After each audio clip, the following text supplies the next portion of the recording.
siapapun Presiden Republik Indonesia, ya siapapun, ketika dia belum menyatakan bahwa rakyat Indonesia dibebaskan dari pajak, maka dia bukan presiden yang terbaik. Sepanjang presiden itu masih bergantung pada pajak rakyat sebagai sumber pendapatan negara, maka dia presiden yang gagal. Itu pernyataan keras saya. Tentu pertanyaan mendasarnya adalah, mengapa begitu?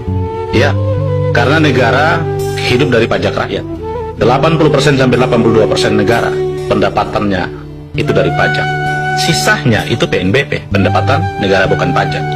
Hanya 18% sekian. Anda bisa bayangkan.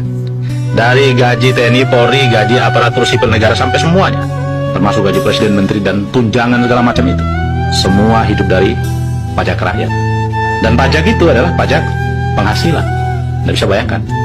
Ini anomali kita bernegara.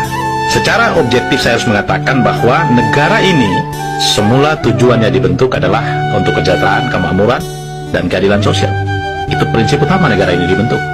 Ada 4 hal yang membuat sebuah negara itu didirikan. Yang pertama ada wilayahnya, yang kedua ada rakyatnya, dan yang ketiga ada pemerintahan yang berdaulat. Nah, adanya pemerintahan itu tugasnya adalah sejahterakan, makmurkan, dan menciptakan keadilan, mencerdaskan kehidupan bangsa. Tugas pemerintah itu. Nah, maka idealnya dalam bernegara, negara harus memaksimalkan sumber daya alam sebagai pendapatan utama untuk membiayai kesejahteraan dan kemakmuran rakyat, bukan pajak. Ini problem kita, bukan pajak. Sebuah anomali yang nyata di depan mata kita. Ketika negara bergantung hidupnya sama rakyat, tapi negara tidak pernah memperhatikan, tidak pernah melihat kenyataan akan kehidupan rakyat yang sesungguhnya. Negara menghargai rakyat dengan apa? Dengan bansos.